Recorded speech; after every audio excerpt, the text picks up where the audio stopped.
Hola, ¿qué tal? Muy buenas noches a todos. Estamos transmitiendo totalmente en vivo en este nuevo miércoles de Chicharrón. Estamos transmitiendo por las plataformas de de Ciencias TV, de A Poco No y de la MAT. Muchísimas gracias a todos por el apoyo. La noche del día de hoy tenemos la presencia de el doctor Carlos Alberto Yáñez Arenas. Carlos, muy buenas noches, ¿cómo estás? Hola, Deneb, ¿qué tal? Muy buenas noches. Buenas noches a todos. Bienvenido. Bueno, pues el día de hoy, Lichos, como le gusta que le digan, nos va a presentar la charla de invasiones de especies exóticas, cómo anticipar dónde podrían ocurrir. Y antes de darle la palabra, me voy a permitir presentarlo. Él es biólogo egresado de la Universidad Autónoma de Yucatán. Obtuvo su maestría y su doctorado por el Instituto de Ecología AC y posteriormente estuvo 2 años como investigador postdoctoral en the University of Kansas. Actualmente es profesor investigador en Ecología y Biología de la Conservación de la Universidad Nacional Autónoma de México. Está físicamente en el Parque Científico y Tecnológico de Yucatán, UMDICISAL, Facultad de Ciencias. Él es ahí responsable académico del Laboratorio de Ecología Geográfica y curador de la colección regional científica de anfibios y reptiles. Me traicionó la dislexia. Es asesor científico de la Red para la Conservación de Anfibios y Reptiles de Yucatán, revisor de más de 30 revistas de circulación internacional y editor asociado de la revista latinoamericana de herpetología y también de la revista Nature Scientific Data. Con una producción científica con más de, impresionantemente, 100,000 leídas en la plataforma de ResearchGate y que consiste en 51 publicaciones entre artículos científicos arbitrados, libros, capítulos de libros, memorias en extenso, reportes técnicos, artículos de divulgación científica y trípticos de difusión. Además, ha sido asesor principal de 11 tesis concluidas, tanto de maestría como de licenciatura, participando en un total de 15 comités de posgrado y ha impartido más de 30 cursos, talleres y ha sido conferencista invitado en 22 eventos académicos. Nos tienes que decir tu edad para que veamos que realmente es espectacular porque es súper joven. Y bueno, sin más preámbulo y con este súper currículum, bienvenido, muchísimas gracias por estar aquí. Pues muchas gracias, Deneb. Para mí un gustazo que me hayas invitado. Mira, hasta me puse elegante, ¿ya viste? Saludos a todos los que nos están viendo y escuchando. Efectivamente, pues hoy voy a platicar sobre este tema. Le contaba a Deneb que acabo de terminar la presentación. Es una charla que normalmente no imparto. Yo trabajo principalmente con modelos de nicho, pero enfocados más en la parte de conservación de la biodiversidad y en el estudio de serpientes venenosas. Por aquí les voy a presentar en esta charla algo de serpientes, pero va a ser muy superficial. En realidad más vamos a platicar sobre otros bichos, sobre mosquitos y otras especies exóticas. Entonces, bueno, déjenme comparto mi pantalla.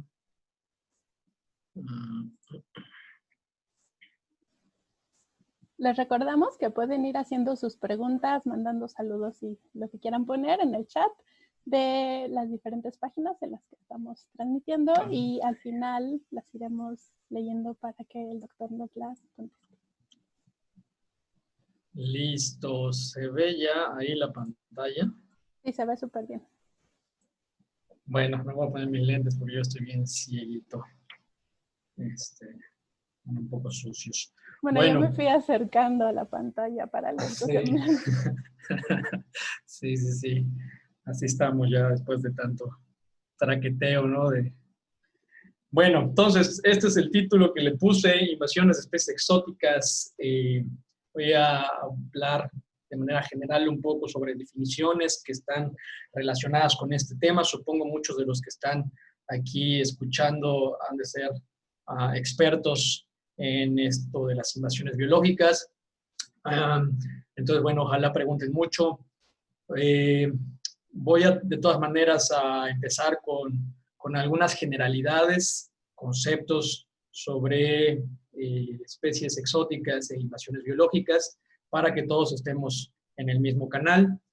Y luego, pues ya me voy a centrar en lo que sí es mi fuerte, la parte en la que me especializo, que es en el modelado espacial, para contestar esta pregunta de cómo anticipar dónde podrían ocurrir las invasiones de especies exóticas.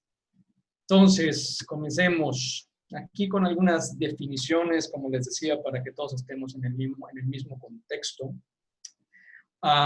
Les platico que, bueno, hay estos cuatro términos que se usan en el tema de las invasiones biológicas, normalmente en la literatura, que, bueno, por un lado tenemos a las especies nativas, que son especies que se encuentran dentro de su área de distribución natural.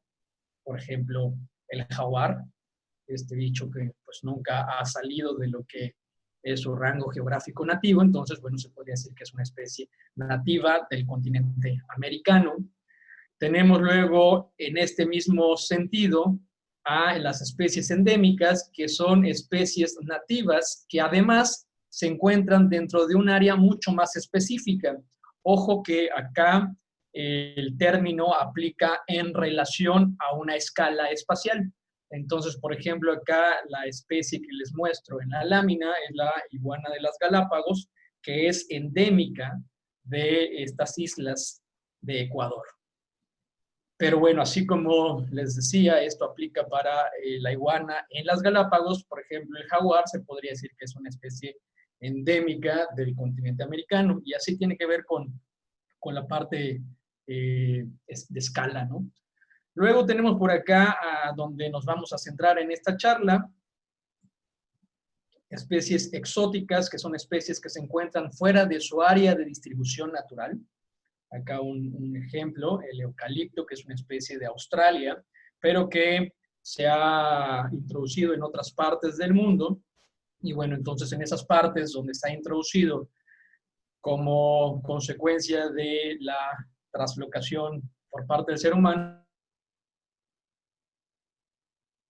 la especie invasora es una especie exótica que se ha vuelto capaz de sobrevivir y reproducirse en el medio silvestre, en estas áreas que ya no forman parte de su distribución natural.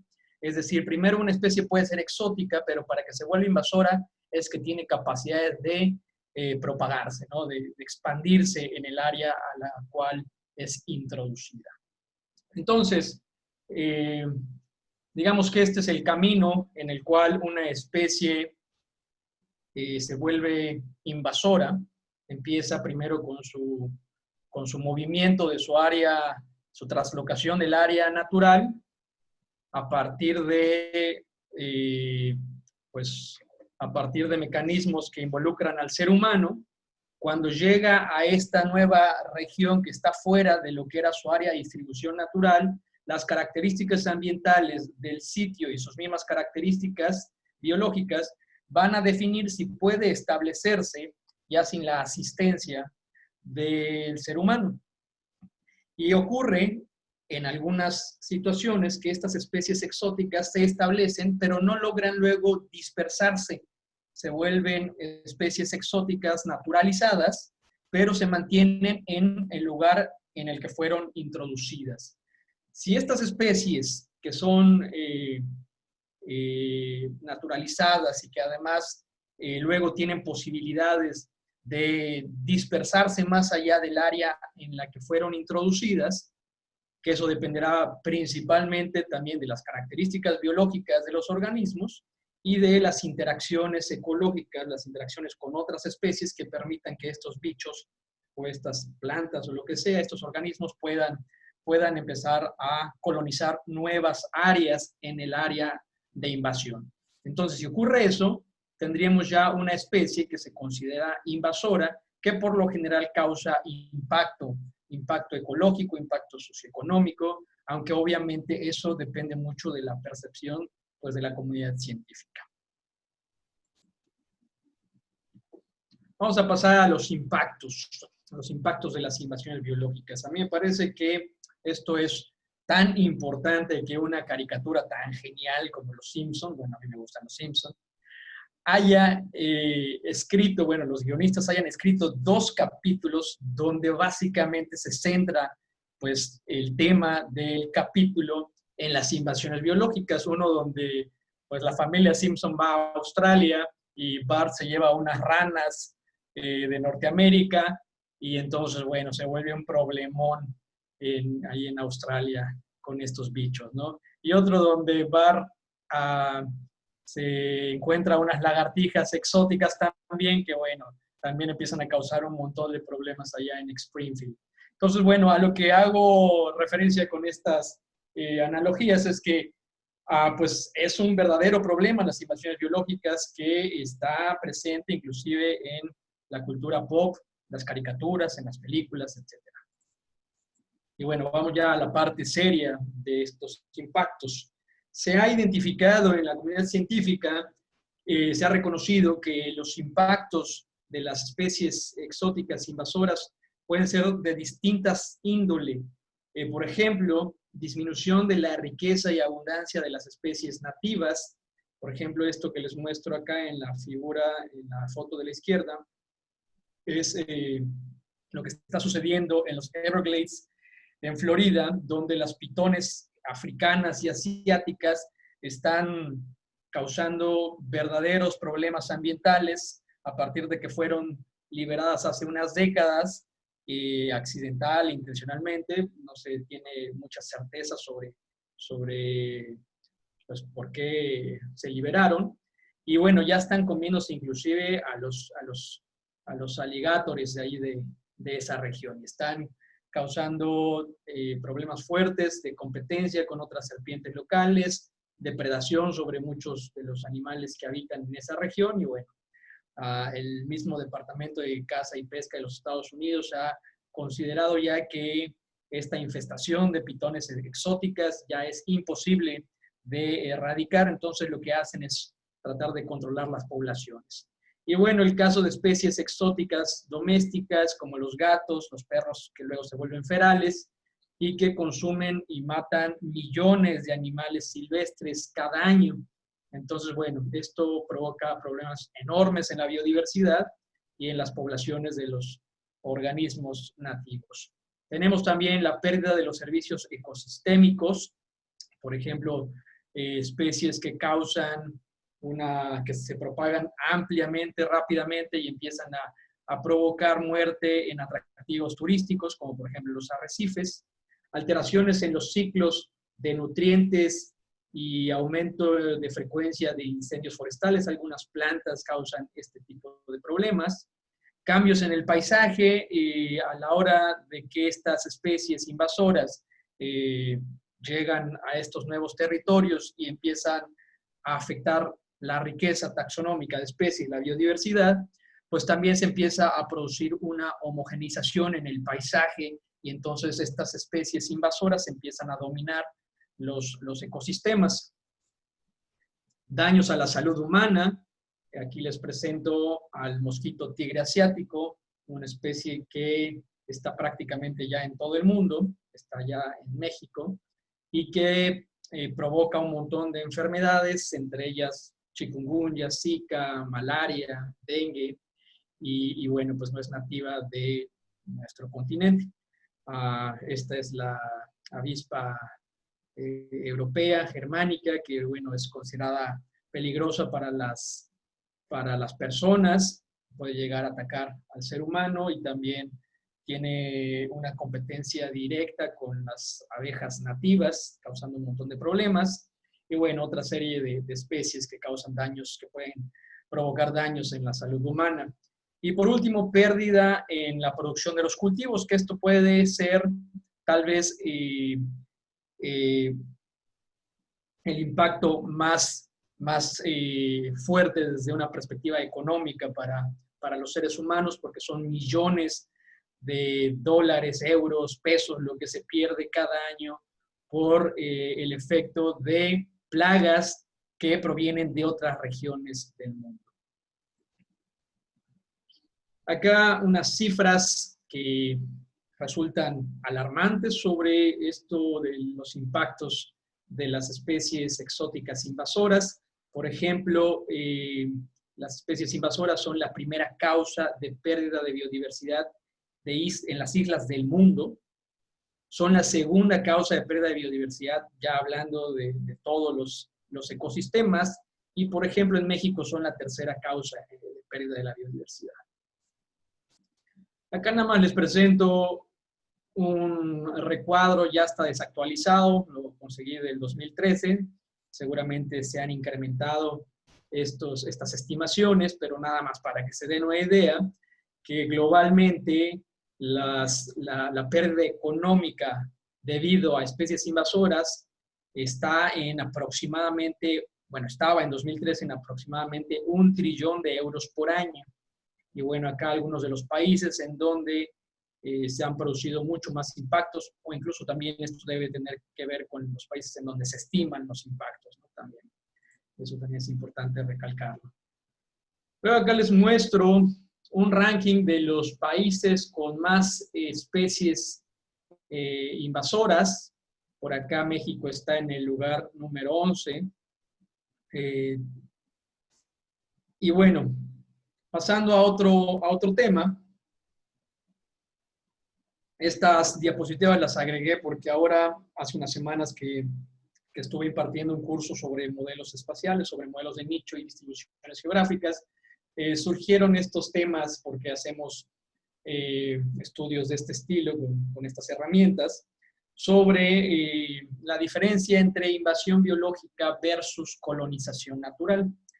Entonces, básicamente, la diferencia desde una perspectiva de terminología es que una invasión biológica es un cambio en el rango natural de la especie como consecuencia de una asistencia humana. Es decir, el hombre mueve a los organismos del área nativa a otra región, del área histórica donde la especie nunca había podido salir, por medio de la acción humana, ya sea intencional, porque se da con esta parte del comercio de mascotas exóticas y todo este rollo, o no intencional, cuando estos bichos se trepan a los barcos, logran traspasar barreras geográficas que sin la asistencia humana no hubieran podido traspasar, y entonces llegan a nuevas regiones y empieza todo este proceso que ya platicaba en las láminas anteriores. Eso es considerado una invasión biológica.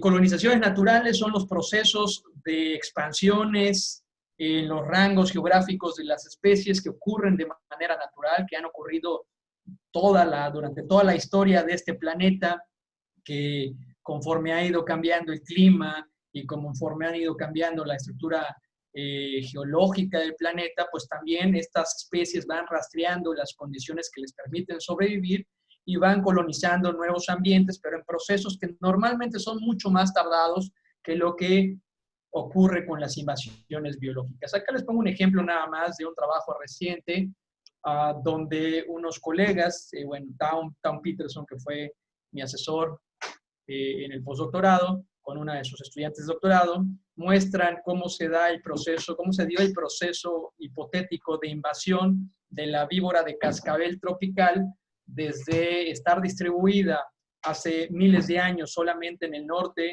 de Sudamérica a colonizar gran parte de esta región gracias a cambios que ocurrieron en los ecosistemas de la Amazonía y que les permitió ir avanzando y colonizando nuevos territorios. Un ejemplo nada más sobre esto mismo. Se me olvidó poner la cita. Es un trabajo donde muestran algunos ejemplos de especies que se han dispersado ellas solitas. Por ejemplo, acá este pez que como consecuencia del calentamiento global, ha incrementado su rango geográfico en dirección hacia la latitud más norte. Algunas otras que han sido traslocadas por los humanos, toda la parte que tiene que ver con especies de importancia agrícola que son movidas, han sido movidas históricamente por el ser humano desde sus áreas de distribución originales a otras regiones para proveer recursos a las poblaciones humanas, e incluso expansiones en los rangos de algunas especies que han logrado colonizar nuevos ambientes, pero gracias a que el humano ha modificado los ambientes, los ecosistemas, y eso les ha beneficiado, como por ejemplo el coyote, que ha ido bajando del norte, de hecho ya lo tenemos en la península de Yucatán, y si mal no recuerdo ya está también entrando a Centroamérica. Se ha visto beneficiado por la fragmentación de las selvas altas, de los bosques más densos, y bueno. Acá nada más mencionarles que a pesar de que está clara la diferencia en términos de las definiciones de invasión biológica versus colonización natural, es un tema de debate en la literatura científica si deben de ser considerados como dos líneas de investigación aparte, como dos disciplinas distintas, o lo mismo. Estos personajes en este trabajo de discusión hacen un review, una revisión sobre si en realidad son diferentes los procesos ecológicos, evolutivos, que están detrás de las invasiones biológicas, de las colonizaciones naturales, y ellos proponen que no debería haber una distinción en términos de líneas de investigación, que se podrían tratar como cosas similares para que incluso haya más mezcla de líneas, bueno, de laboratorios, de personas que trabajan en este momento por separado estos temas de estudio. Sin embargo, en la misma revista, estos otros personajes les contestan en este artículo y argumentan que sí es necesario diferenciar en términos de líneas de investigación las invasiones biológicas de las colonizaciones naturales, porque a pesar de que en el proceso del movimiento, de la capacidad de las especies para sobrevivir, para reproducirse, para expandir sus rangos geográficos, hay aspectos biológicos que son compartidos, ya los procesos de las invasiones biológicas involucran toda una serie de factores sociodemográficos, socioeconómicos, que requieren atención particular. Entonces, bueno, nada más se los dejo ahí, esto que no está escrito sobre piedra, pues es una discusión que hay en la literatura. Bueno, ya esta nada más la puse porque me gustó mucho este trabajo que leí hace poco, donde un matemático identifica dos atributos que están fuertemente correlacionados con la capacidad de las especies de expandir sus rangos geográficos, que básicamente se pueden además medir, que son la diversidad genética y la heterogeneidad ambiental. Entonces, este matemático lo que propone es que, bueno, lo prueba con datos empíricos, que en localidades, en poblaciones donde hay una alta diversidad genética y están expuestas a una alta heterogeneidad ambiental, son aquellas localidades en donde estas poblaciones pueden ir colonizando y expandiéndose los rangos de distribución de las especies. Por el contrario, en localidades donde hay una baja diversidad genética y donde no hay mucha heterogeneidad ambiental, es donde las especies tienden a colapsar. Bueno, ahora sí ya me voy a mi mero mole. Voy a ver la hora para ver cuánto llevo. ¿Cómo podemos anticipar dónde ocurrirán las invasiones biológicas? Bueno, pues es un tema bastante complejo. Depende, de, como les decía, de muchos factores, y muchos de ellos tienen que ver con con aspectos humanos, con los movimientos de las especies a través de las rutas de comercio, etcétera. Entonces, bueno, no es un tema sencillo. Acá les presento uno de las propuestas más usadas en el análisis de riesgo, de modelos de riesgo para el establecimiento de animales exóticos. El trabajo es de Bomford bueno, se propuso para evaluar vertebrados exóticos en Australia y Nueva Zelanda, pero acá en México lo ha implementado la CONABIO en la Estrategia Nacional sobre Especies Invasoras del país para pues tener un análisis mucho más comprensivo de la prevención, control y erradicación de estos organismos.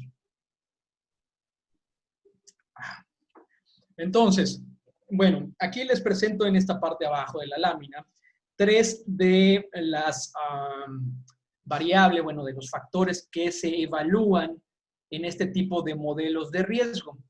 Es importante tomar en cuenta las características biológicas de las especies, la evidencia empírica sobre la capacidad que han tenido para establecer poblaciones fuera de su rango nativo, y un análisis cuantitativo de similitud climática entre las áreas donde se distribuyen naturalmente y aquellas donde podrían invadir. Entonces, ¿a qué les sonará si es que hay por ahí alguno de los estudiantes que acaban de participar en el curso que coordinamos la semana pasada? Bueno, de NEP estuvo en el curso, pero a ver si, no sé si habrá alguien más. Pues, ¿a qué le suena esto? Pues a modelos de nicho ecológico. Entonces, bueno, me voy a centrar en esta parte. Esto también es importante hacerlo y de hecho en un proyecto que tuvimos hace unos años financiado acá en el laboratorio con unos estudiantes y con unos colegas del Instituto de Ecología, financiado por CONABIO precisamente y por PNUD, pues hicimos toda esta parte. Pero bueno, ahorita me voy a centrar nada más en lo del análisis de similitud climática. Entonces, pues les digo, una de las herramientas que nos permite evaluar qué tanto se parecen las condiciones climáticas de la región donde están originalmente estas especies a donde podrían invadir, son los modelos de nicho ecológico. Y pues no me voy a poner ahorita a dar una clase sobre teoría de nicho ecológico porque es muy, muy, muy bonito y muy extenso y si no me puedo echar horas platicando sobre conceptos de nicho, 2 horas, ¿verdad? 2 horas, dice Deneb, 2 horas sobre conceptos de nicho y poco tiempo acá. Decía que 2 semanas. Bueno, 2 semanas, pero la clase solo de conceptos de nicho fueron como 2, 3 horas. Entonces, bueno, nada más mencionar que es complejo, los ecólogos a veces hemos carecido de formalización en la terminología que usamos y el concepto de nicho ecológico es uno de ellos. Casi cada ecólogo importante en el siglo pasado proponía su propia definición y aunque algunos de estos conceptos, de estas definiciones de nicho ecológico son muy similares entre sí, hay otras que no tanto. Acá una síntesis de algunos de los más sobresalientes. Yo me voy a enfocar en esta charla en hablar sobre nichos ecológicos desde una perspectiva del concepto de la definición de Joseph Green. Es decir, visualizar el nicho ecológico como una combinación de características ambientales que les permite a las poblaciones de una especie sobrevivir. Es decir, tener una tasa intrínseca de crecimiento poblacional positiva. Este concepto está muy orientado a la geografía, que es lo que interesa mucho en el tema de distribuciones y de predecir invasiones en el espacio geográfico. Y bueno, está orientado a los requerimientos de las especies y no tanto a los impactos como otros conceptos de nicho ecológico. Entonces, para que quede más claro para aquellas personas que nos están escuchando y no han llevado un curso de modelado de nicho. No, no es cierto, pero que no han llevado o que no son del área de biología o de ecología, a ver si con este ejercicio, estas láminas que les voy a presentar a continuación, queda claro, más claro a qué me refiero con estos nichos ecológicos grinelianos. Imagínense que tenemos, vamos a poner una planta que tenemos la posibilidad de hacer experimentos fisiológicos con esta planta, porque tenemos mucho dinero, tenemos un laboratorio donde podemos tener pues todo el equipamiento para medir en esta zona con condiciones controladas la tasa intrínseca de crecimiento poblacional de esta especie y exponerla a distintos gradientes en dos variables. Vamos a ponerle temperatura y humedad, nada más para simplificar la idea del ejercicio. Entonces vamos a suponer que esta es una población de plantas y entonces yo agarro esta población de plantas y mido si esta población sobrevive en un determinado conjunto de condiciones, una combinación de estas dos variables, porque estoy, además de midiendo los atributos de la planta, también estoy midiendo pues esta información en laboratorio. Entonces tengo esta planta, mido en esta población y veo, ok, esta población sí sobrevivió en esta condición de temperatura y humedad, y entonces tengo un punto ahí en un espacio que normalmente, técnicamente, en esto de los modelos de nicho le llamamos el espacio ecológico, un espacio abstracto donde nosotros podemos cuantificar esta respuesta de las especies ante las características ambientales, pero pues que no es visible, ¿no? Es abstracto, ¿no? Entonces, bueno, aquí tenemos este primer punto que representa que este bicho, esta planta sí sobrevivió en esta combinación de humedad y temperatura. Es un ejemplo hipotético, ¿eh? No me vayan a empezar a preguntar ahí en los comentarios qué planta es, no tengo idea, nada más lo googleé ahí, planta, experimento fisiológico y salió.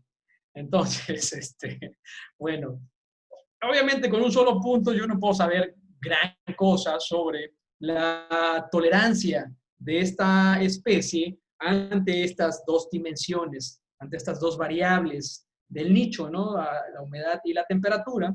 ¿Qué necesitaría hacer? Pues experimentar con más poblaciones. Entonces vamos a suponer que agarro otras 9 poblaciones, replico el experimento y entonces ya no tengo solamente un punto, sino tengo muchos puntos donde yo medí los atributos poblacionales de la planta y además las variables abióticas estas de humedad y temperatura.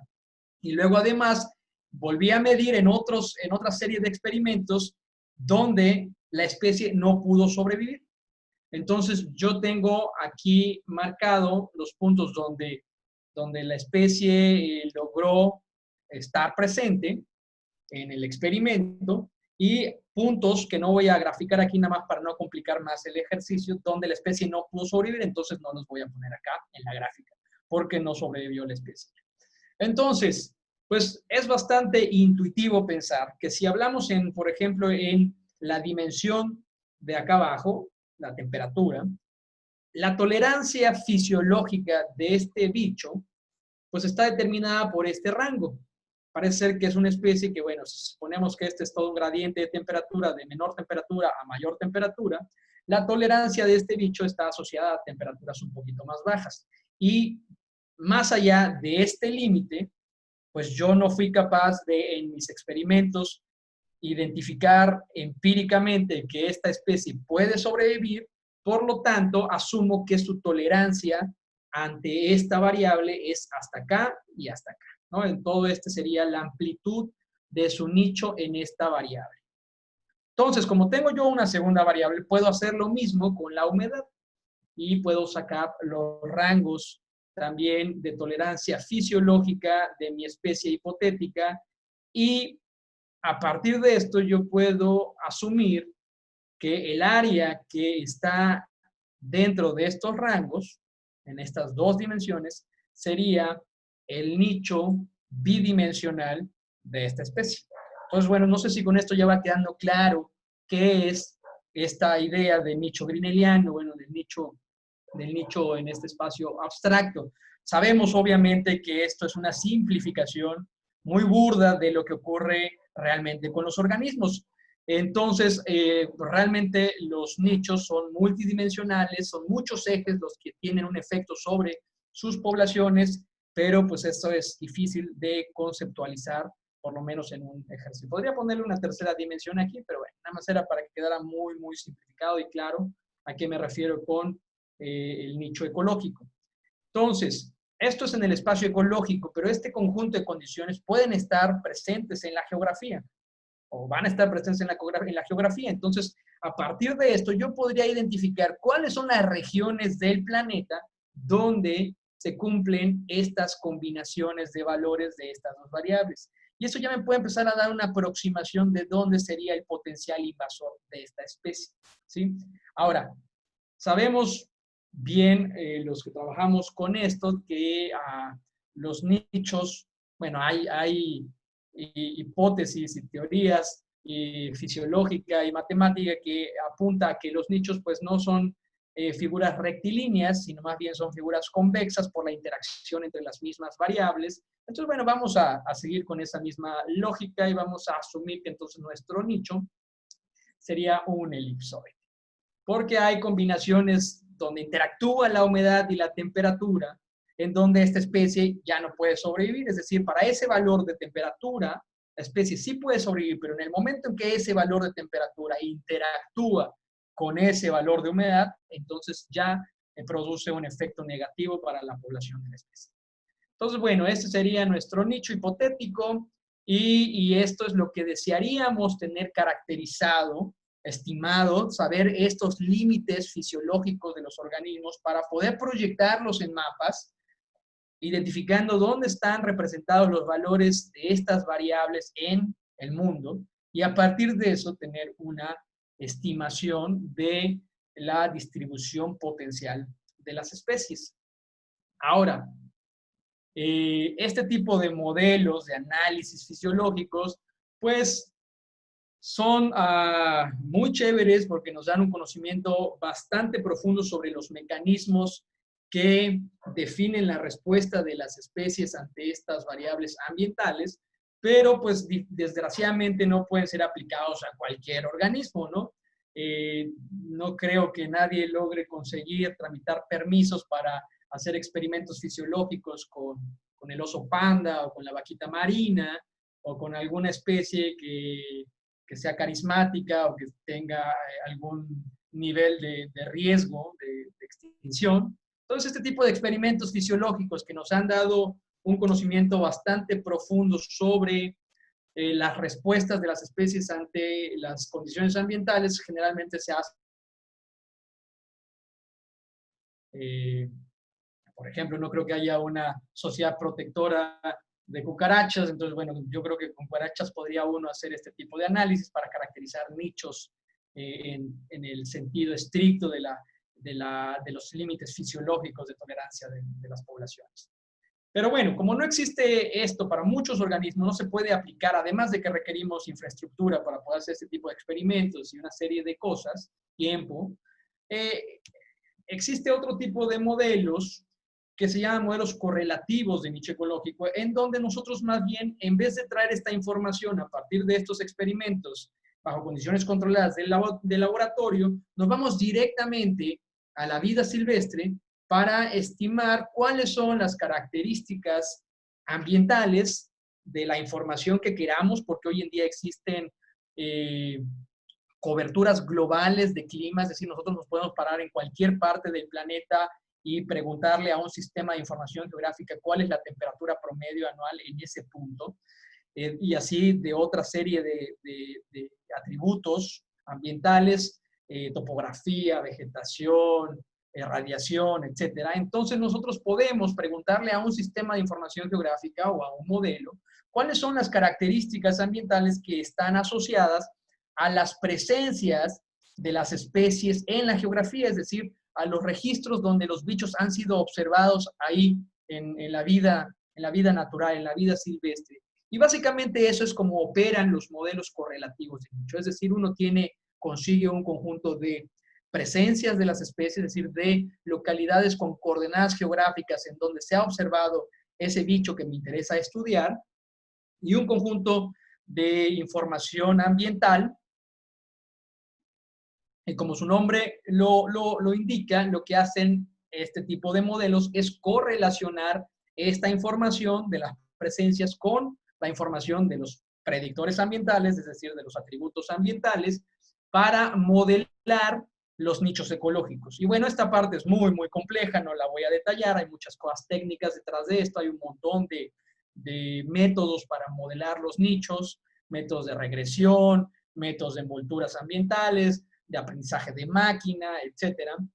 Entonces, bueno, no voy a profundizar en esto, pero esto se hace en ese espacio que les mencionaba hace rato, en el espacio abstracto, en el espacio ecológico, y una vez que uno tiene una estimación de los nichos a partir de todos estos métodos, se puede proyectar ese modelo en la geografía, ya sea para predecir la distribución potencial en la misma región nativa, en el área que le podríamos llamar área de accesibilidad histórica para la especie, donde la especie se podía dispersar, pero donde estaba limitada por las barreras biogeográficas.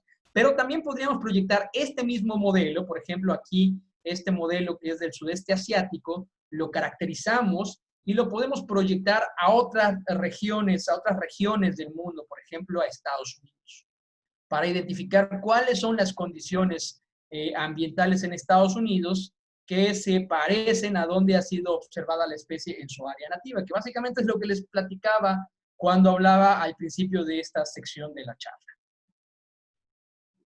Bueno, esto nada más para mostrarles que este tipo de modelos correlativos de nichos se pueden usar para estimar, como les decía, posibles colonizaciones naturales de las especies. Aquí hace unos años con colegas de la Universidad de Kansas y con Town, que pues, les decía fue mi asesor en el postdoctorado, hicimos una modelización de los nichos ecológicos de todas las serpientes venenosas del continente americano y proyectamos sus nichos, escenarios de cambio climático para identificar posibles cambios en la distribución de estas especies por consecuencia del calentamiento global. Entonces aquí un ejemplo nada más, no quiero aburrirlos demasiado con detalles técnicos, solamente mencionar que aquí los colores azules representan condiciones climáticas que la especie tolera en el presente y que se van a mantener en el futuro en esas regiones.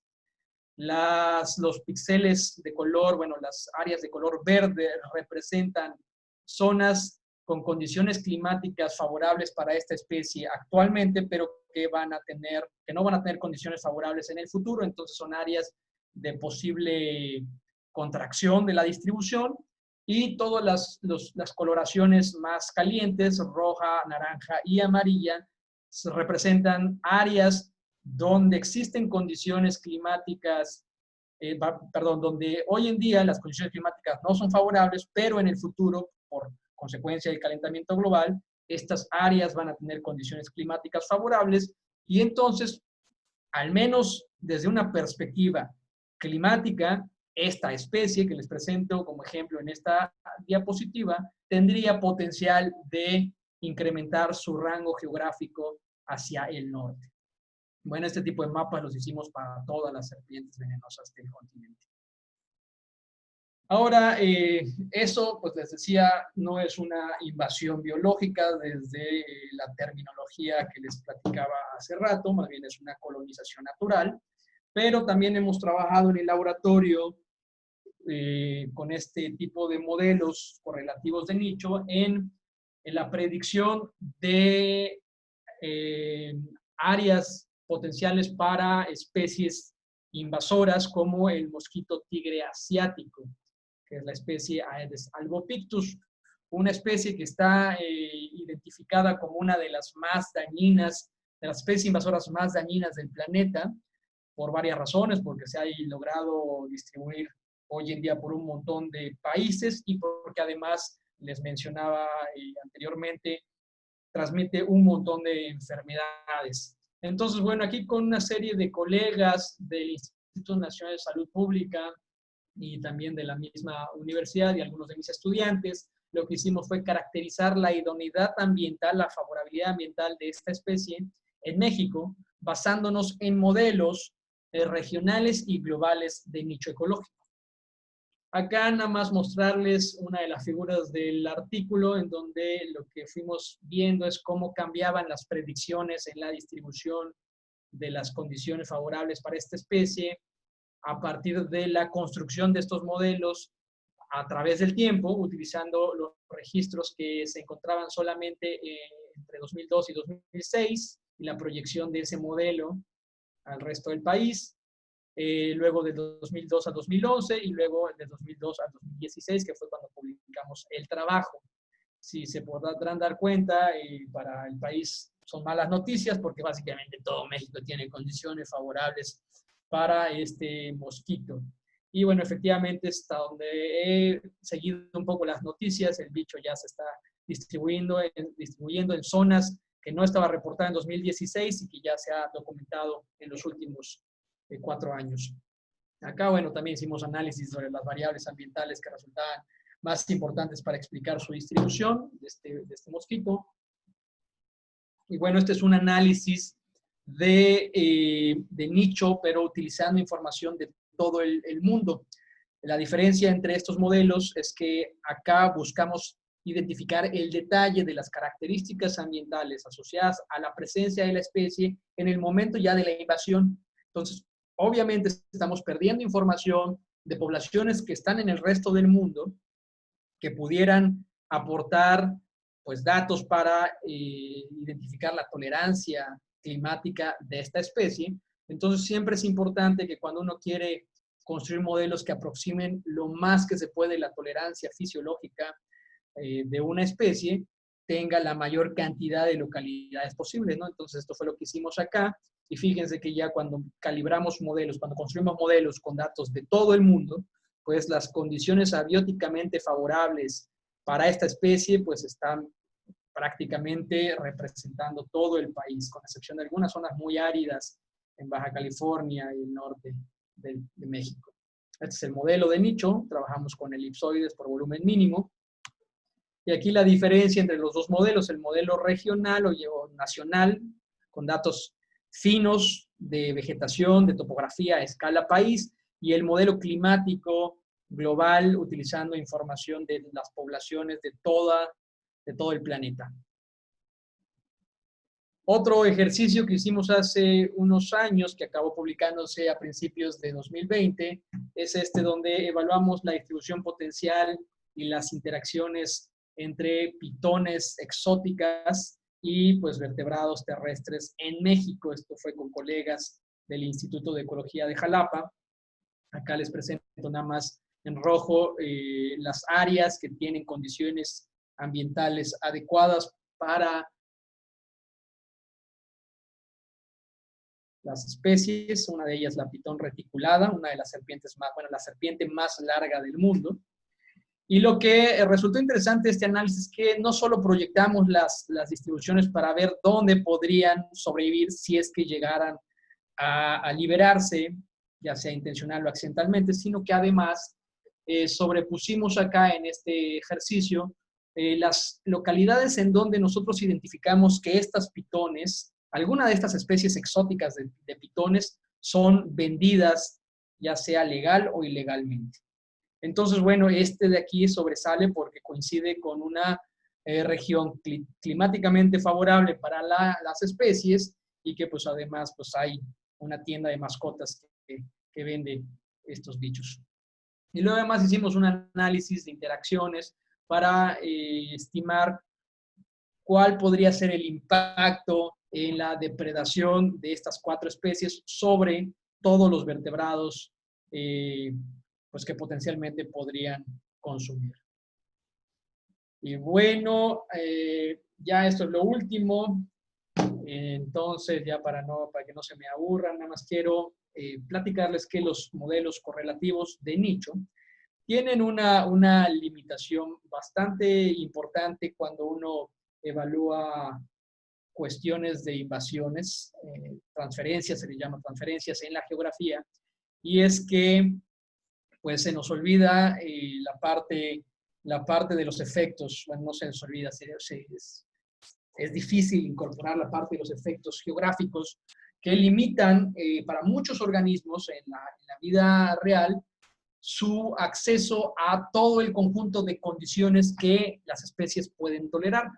Una situación que quiero usar para ejemplificar esto es este trabajo de los colegas de Kansas, donde evaluaron la distribución, estimaron la distribución potencial del mosquito tigre asiático y del mosquito normal, el SGT, pero lo publicaron en 2015. Tenían poca información de registros de presencia y este fue su modelo de nicho, es decir, esto que ven ustedes en gris oscuro sería la estimación de las áreas que tienen condiciones ambientales favorables para la presencia del mosquito del mosquito tigre asiático. Y si se dan cuenta, contrasta bastante con el modelo que yo les presentaba de nuestro trabajo que publicamos unos años después. La diferencia, pues bueno, ahí les estoy mostrando una importante que tiene que ver con los datos. Estos cuadritos amarillos son los datos que usaron ellos para construir sus modelos. Estos modelos correlativos dependen de asociar estadísticamente estas poblaciones silvestres con las variables ambientales. Entonces, pues es muy sensible a la cantidad de información con la que uno cuenta. Y fíjense, estos son los registros que nosotros utilizamos para generar un modelo para la misma especie unos años después. Entonces, teníamos considerablemente más información de localidades con la presencia de este mosquito. Y pues por eso el modelo salió bastante distinto. Ahora, además de esto, hay una limitación que no tiene que ver con los insumos, es decir, con la información con la que construimos los modelos y que tiene más que ver con cuestiones pues naturales que están en la configuración de la geografía y que voy a tratar de ir lo más rápido posible para no tardarme mucho y terminar con la última idea, que tiene que ver con la dispersión, la capacidad de las especies de acceder a estas condiciones que representan su nicho. Entonces aquí les presento nada más una herramienta que se utiliza frecuentemente en el campo de los modelos correlativos de nicho para hacer una reflexión a priori antes de los modelos, para poder interpretar qué tan bueno va a ser un modelo de nicho en proyectar el potencial distribucional de un organismo. Entonces se llama diagrama BAM porque tiene 3 componentes que ahorita van a ver.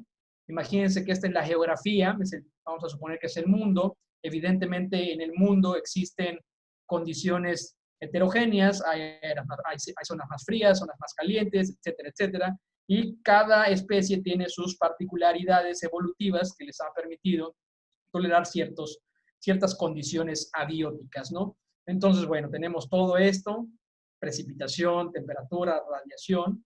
No todo el mundo es abióticamente favorable para las especies, entonces es lógico pensar que solamente una porción de todo esto, que sería la diapositiva, que sería el mundo, sería abióticamente favorable para cualquier bicho que nos interese estudiar, ¿no? Entonces, esto representaría, lo que está dentro del círculo representaría estas condiciones abióticamente favorables, es decir, es la proyección en la geografía del nicho de la especie.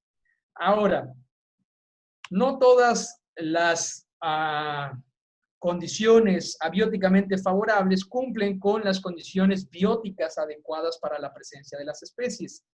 Muchas distribuciones de organismos están determinadas por otros factores, además de esta tolerancia a las condiciones abióticas.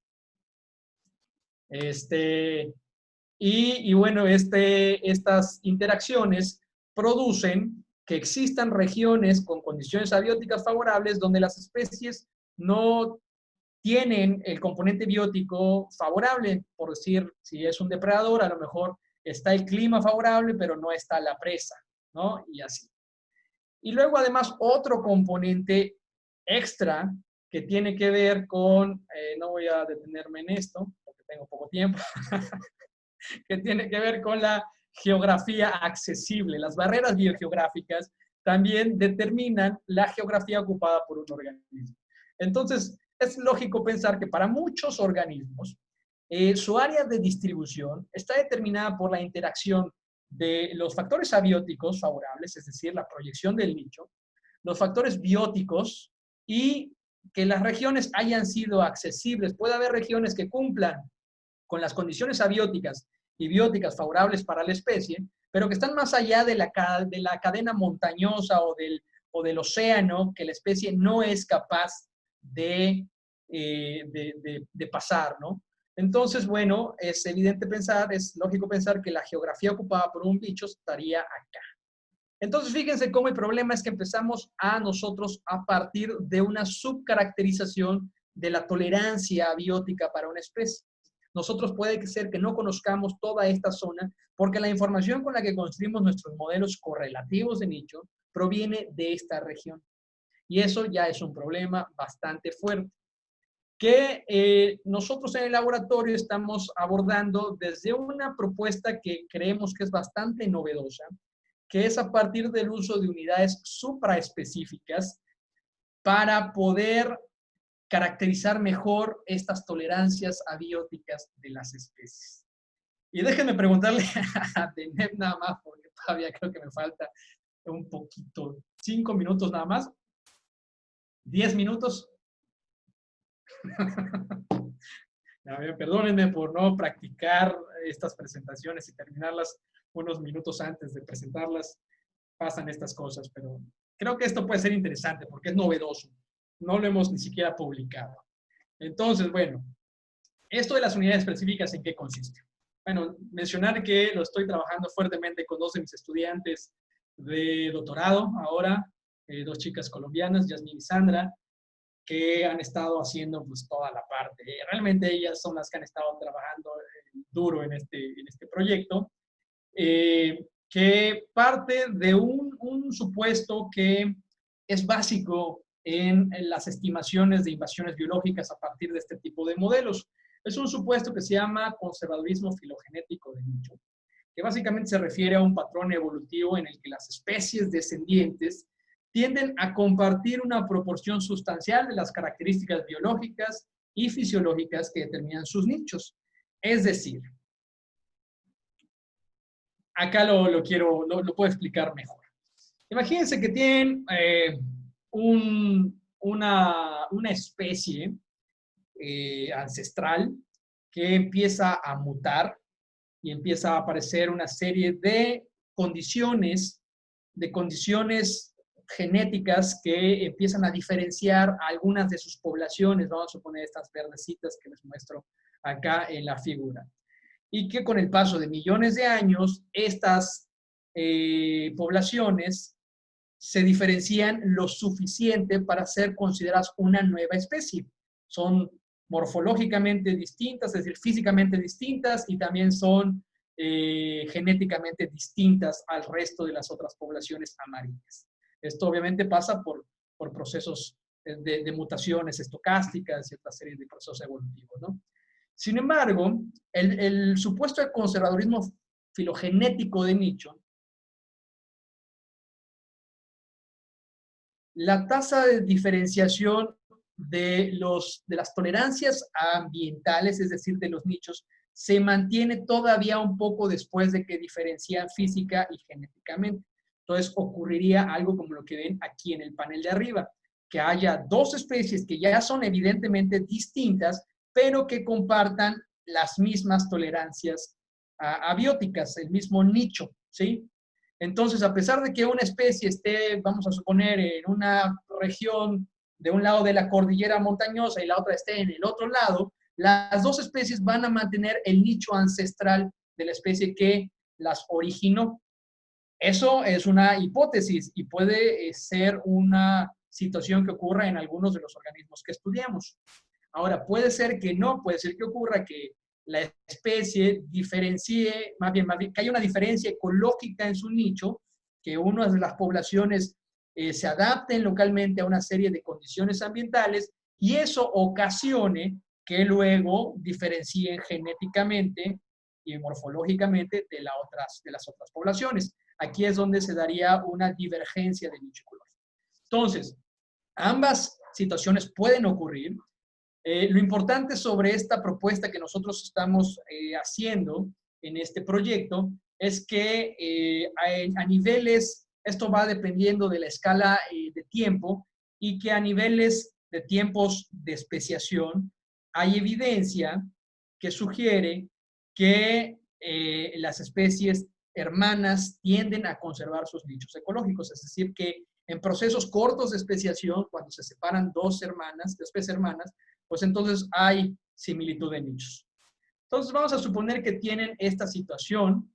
Aquí tenemos un nicho ancestral donde por estas circunstancias de la geografía, algunas de las poblaciones quedaron expuestas a mayores regímenes de precipitación, mientras que las otras poblaciones quedaron expuestas a menores regímenes de precipitación por alguna barrera geográfica que voy a hipotetizar que es esta línea morada que les muestro aquí en la figura. Entonces, esto de acá es la geografía, este sería un área de distribución nativa de estas dos especies hermanas. La especie 1, que sería esta de acá, esta de círculos abiertos, y la especie 2, que sería esta de círculos cerrados, y que comparten el mismo nicho ambas por este supuesto de conservadurismo, pero están distribuidas en condiciones ambientales distintas por la geografía.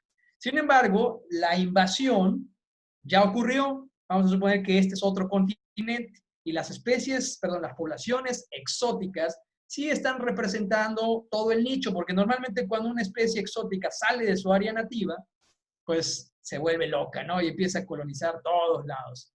Tienden a ser muy competitivas y generalistas y otra serie de cosas. Pues básicamente la idea, ya ahora sí, para terminar, es que estamos partiendo de esta idea de que el conservadurismo es un patrón que se mantiene en procesos de tiempos relativamente cortos, de invasiones biológicas, e incluso es relativamente frecuente observarlo en especies hermanas. Acá esta es una frecuencia de estudios científicos en donde se evalúa qué tanto se conservan o no los nichos a través de distintos escenarios.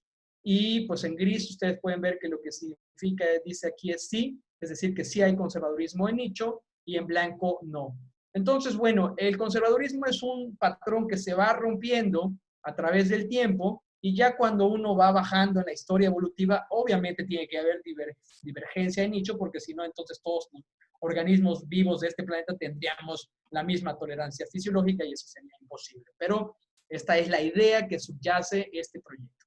Entonces, básicamente, la hipótesis que tenemos ya para probar es que nosotros podemos construir unidades arriba de nivel de especie, le llamamos unidades supraespecíficas, y que conforme nosotros incorporemos información de las especies hermanas, se va a ir incrementando la capacidad de predecir las invasiones. Y ya para terminar, todavía me falta, pero esto ya lo tenemos sometido y yo creo que nos van a aprobar. Lo que les puedo adelantar es que efectivamente lo probamos con 3 especies de las más,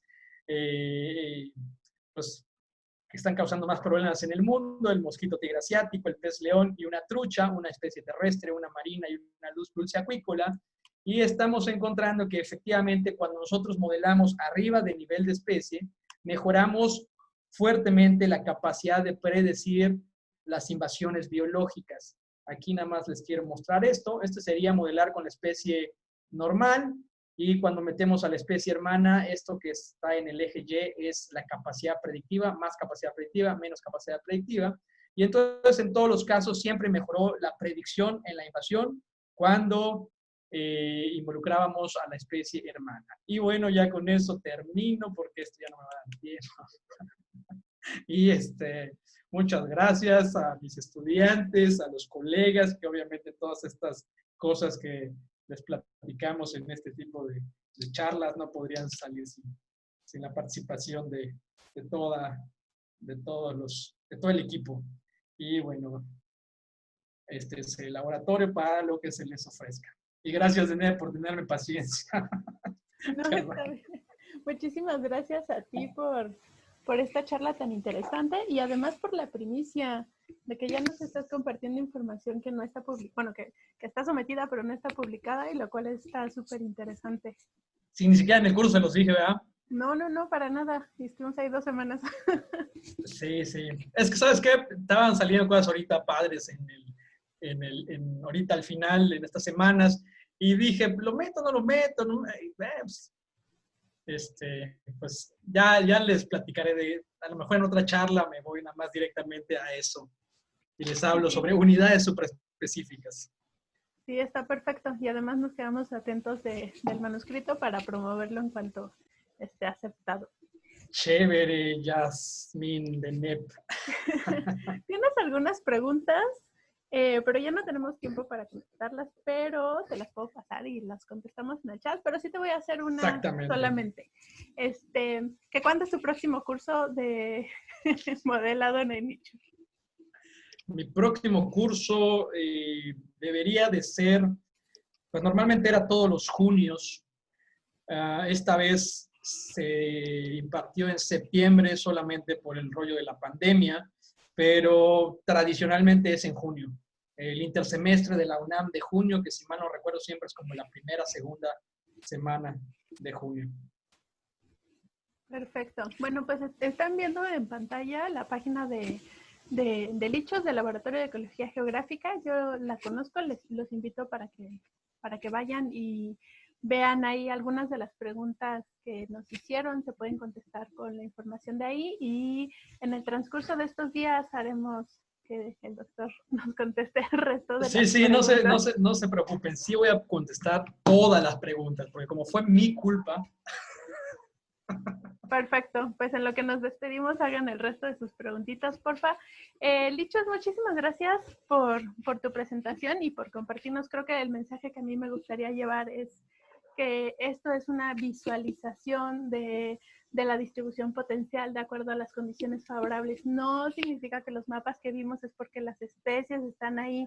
Entonces eso es bien importante, ¿no? Es qué pasaría si con la información que se está trabajando, dónde estarían las especies. Entonces es muy importante para ver y ya con el tiempo pues veremos si las visualizaciones o la evaluación del nicho fue la adecuada. Ojalá que para algunos casos no sea así, que algunas especies no lleguen a donde todo dice que van a llegar, pero bueno. ¿Algo que quieras agregar ya para despedirnos? No, nada más agradecerte a ti nuevamente por la invitación y bueno, estoy leyendo ya las preguntas, están muy interesantes. Entonces sí, nada más decirles que sí les voy a ir contestando ahí en el chat. Entonces, bueno, si todavía hay alguien que se quedó con ganas de preguntar algo, yo ahí les prometo que les contesto a todos. Perfecto. Bueno, pues muchísimas gracias. Nos vemos a todos en el siguiente miércoles y gracias por tu presencia. Chao. Bonita noche a todos.